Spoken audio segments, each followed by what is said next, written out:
이 자리에 서게 하신 하나님과 우리 김연종 우임 목사님 그리고 당회 또 교회 위에 지극한 감사를 드립니다. 이 시간 우리 모두에게 큰 은혜가 되시기를 바랍니다. 지금으로부터 꼭 60년 전 이야기입니다. 서울 창신동 낙산 밑에 아버지와 어머니 그리고 자녀 6남매 등 8식구가 가난하게 살고 있었습니다. 사글세를 살면서 아버지는 전매청 담배 공장에 다니고 계셨고, 그러니까 연초대조창이지요.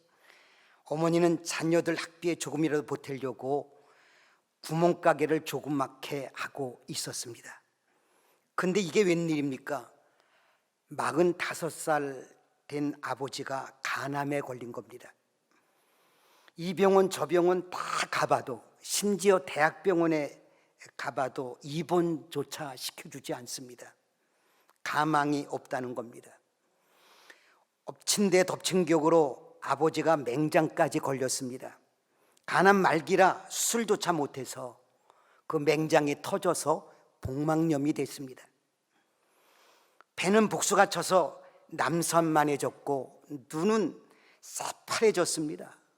몸은 바짝 마르고요.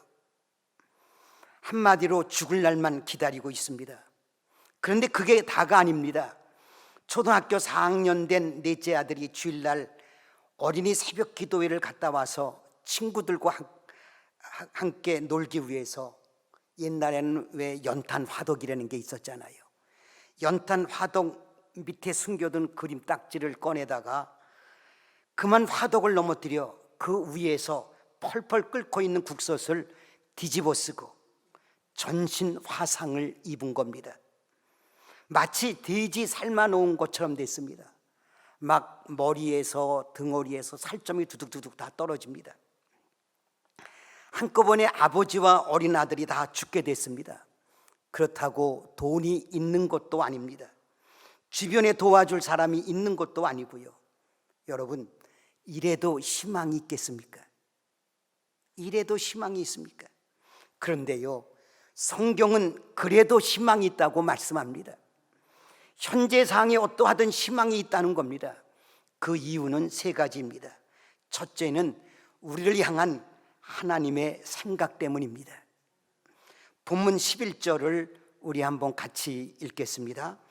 여호와의 말씀이니라. 너희를 향한 나의 생각을 내가 아나니 평안이요 재앙이 아니니라.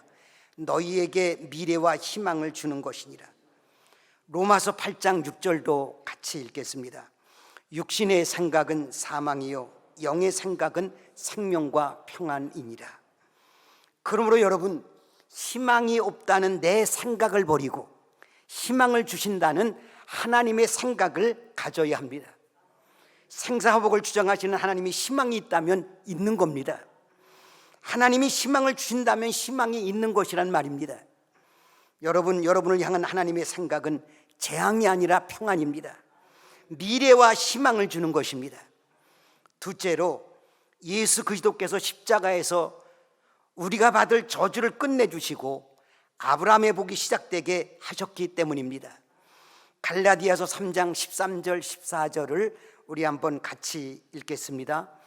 그리스도께서 우리를 위하여 저주를 받은 바 되사 율법의 저주에서 우리를 속량하셨으니 기록된 바 나무에 달린 자마다 저주 아래에 있는 자라 하였습니다.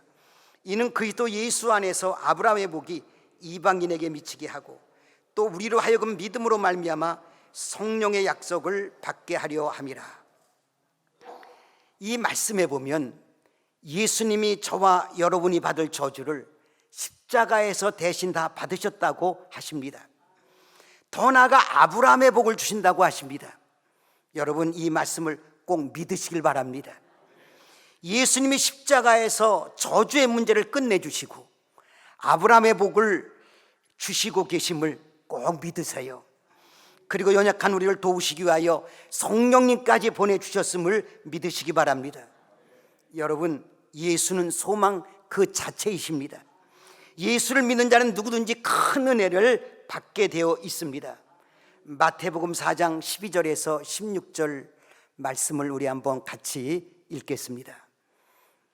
예수께서 요한이 잡혔음을 들으시고 갈릴리로 물러가셨다가 나사렛을 떠나 스불론과 납달리 지경 해변에 있는 가버나움에 가서 사시니 이는 선지자 이사를 통하여 하신 말씀을 이루려 하심이라 일렀으되 스불론 땅과 납달리 땅과 요단강 저편 해변길과 이방의 갈릴리요 흑암에 앉은 백성이 큰 빛을 보았고 사망의 땅과 그늘에 앉은 자들에게 빛이 비치었도다 하였느니라. 이 말씀에 보면 스불론 땅과 납달리 땅 요단 저편 해변길과 갈릴리 같은 변두리에 사는 자들도, 즉 멸시 천대받는 소망이 없는 자들도 큰 빛 대신 예수님으로 인하여 희망이 넘치고 생명이 넘치는 삶을 살게 되었다는 겁니다. 예수님이 계시면 흑암이 물러갑니다. 사망이 물러갑니다. 저주가 물러갑니다. 그러므로 예수를 믿되 제대로 믿어야 합니다. 특히 예수님께서 십자가에서 일어나신 것을 믿어야 합니다. 그리고 저주 대신에 구원이요, 심판 대신에 긍휼이요, 형벌 대신에 축복인 것을 꼭 믿으시고 누리시길 바랍니다. 이렇듯 예수님의 십자가는 소망 그 자체입니다. 셋째로, 하나님께 기도할 수 있기에 희망이 있습니다. 그러니까 이 자리에 새벽을 깨우시는 여러분들은 다 희망이 넘치는 겁니다. 본문 12절에서 14절을 다시 한번 읽겠습니다. 너희가 내게 부르짖으며 내게 와서 기도하면 내가 너희들의 기도를 들을 것이요 너희가 온 마음으로 나를 구하면 나를 찾을 것이요 나를 만나리라. 이것은 여호와의 말씀이니라. 나는 너희들을 만날 것이며 너희를 포로된 중에서 다시 돌아오게 하되 내가 쫓아보내었던 나라들과 모든 곳에서 모아 사로잡혀 떠났던 그곳으로 돌아오게 하리라. 이것은 여호와의 말씀이니라. 아멘. 여러분, 그 어떤 문제든 하나님께 기도하면 그 기도를 들으시고 그 문제 해결해 주신다고 말씀합니다. 그런데 왜 낙심하고 실망합니까? 현재 당하고 있는 그 문제, 내가 해결하려고 하면 아무리 해도 안 됩니다. 아무리 몸부림쳐도 안 될 때가 많아요. 왠지 아세요? 나는 전능자가 아니기 때문에 그래요. 나는 전능자가 아니에요. 그러나 기도하면 하나님이 그 문제 당신의 문제로 삼아주시는 줄 믿습니다. 하나님이 하시면 안 되는 것이 없습니다. 이렇듯 어떤 상황에서도 주님을 믿는 우리는 희망이 있습니다. 우리를 향한 하나님의 생각이 편안이요 희망이기 때문입니다. 또한 예수님의 십자가에서 우리가 받을 저주를 다 담당하시고 아브라함의 복을 주시기 때문에 그렇습니다. 또한 기도하면 하나님이 들으시고 그 문제 당신의 문제로 삼아 주시기 때문에 그렇습니다. 오히려 그 문제 해결해 줄 뿐 아니라 더 잘되게 해주세요. 그렇다면 처음 서두에 이야기했던 간암 걸린 아버지와 전신 화상을 입은 어린아들은 어떻게 되었을까요? 많이 궁금하셨죠? 하나님의 은혜로 다 고침을 받았어요. 완전 기적입니다. 당시 아버지의 매제가, 그러니까 아이의 고모부가 서울대학병원의 계장이었어요. 그런데 아버지가 곧 돌아가시게 되었으니까 고모부가 자기가 근무하는 병원에 입원을 시켜서 원이라도 없이 돌아가시게 하겠다. 그리고 집에 찾아오셨어요. 집에 와보니 전혀 예기치 못한 일이 벌어져 있었던 겁니다. 어린 처조카가 전신 화상을 입어 거반 죽게 된 거예요. 그 모습을 한참 쳐다보던 고모부가 아버지에게 말을 합니다. 어떻게 하시겠습니까? 병원에 가신다면 병원으로 모시고 가고 기도받으러 가신다면 그곳으로 데리고 가겠습니다. 그런데 저 아이는 병원에 가도 죽을 것 같습니다. 그 얘기를 들은 아버지가 말합니다. 나는 이미 죽은 목숨이고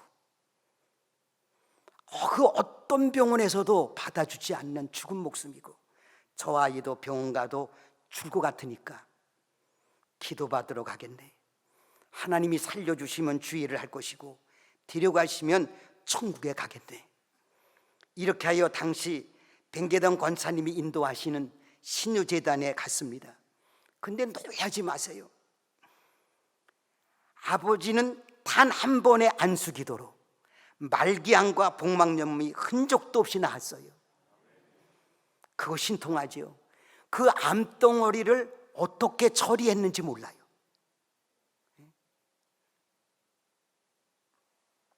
그리고 그 아이는 단번에 낳은 것이 아니라 기도 받을 때마다 하나님이 조금씩 고쳐주었어요.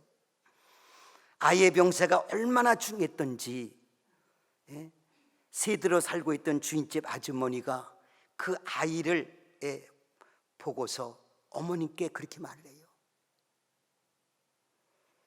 누구 엄마, 이 아들 오늘 넘기기 어려우니까 창신동 낙산 밑에 이 아이 묻을 때를 빨리 보고 와요. 그런데 하나님이 그 아이도 고쳐주셨어요. 병원에 한 번도 가지 않고요. 이런 일이 있은 후 아버지는 하나님의 은혜가 너무 고마워서 무려 20년간이나 철학 기도를 하셨어요. 다니던 전매청 담배공장에서 점심시간이면 혼자 기도를 하셨는데 그게 교회가 됐어요. 그래서 전매청 담배공장이 전국에 7개인가 그랬었는데 다 교회가 하나씩 섰어요. 청와대 유경수 여사가 직접 전화를 해갖고 뭐 필요한 거 없느냐고. 이 전매청이 아주 달라졌다고. 전에는 도둑놈들만 있었잖아요. 다 주머니에다가 담배를 다 가고 그랬었는데 이제 그런 게 없어졌다고. 뭐 도와줄 게 없느냐고. 그렇게 하면서 비서까지 보냈어요.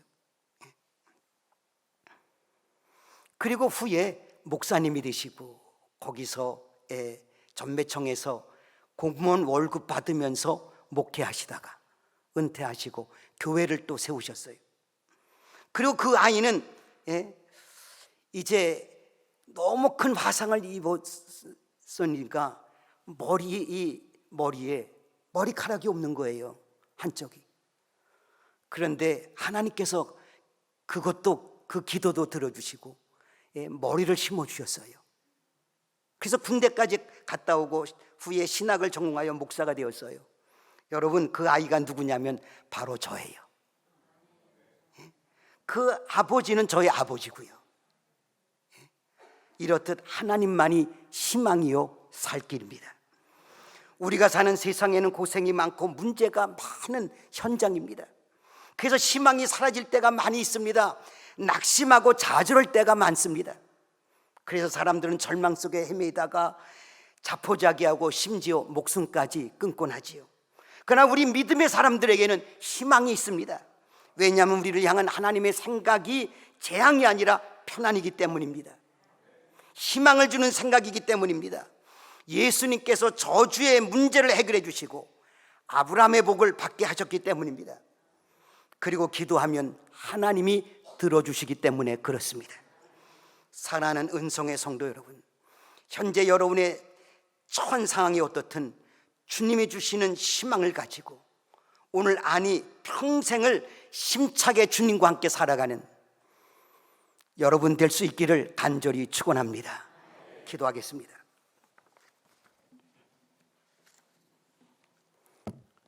주님을 찬양합니다. 힘든 일, 어려운 일, 이기지 못한 일들이 많이 있어서 우리를 옥조이고 한숨 짓게 하고 숨 막히고 하는 그러한 삶을 때때로 살아가지만 주님께서 희망을 주시니 감사합니다. 내가 받을 저주를 예수님이 십자가에서 다 담당해 주시고 아브라함의 복이 시작되게 해주시니 감사합니다. 성령 도우시는 성령까지 보내주셔서 감사합니다.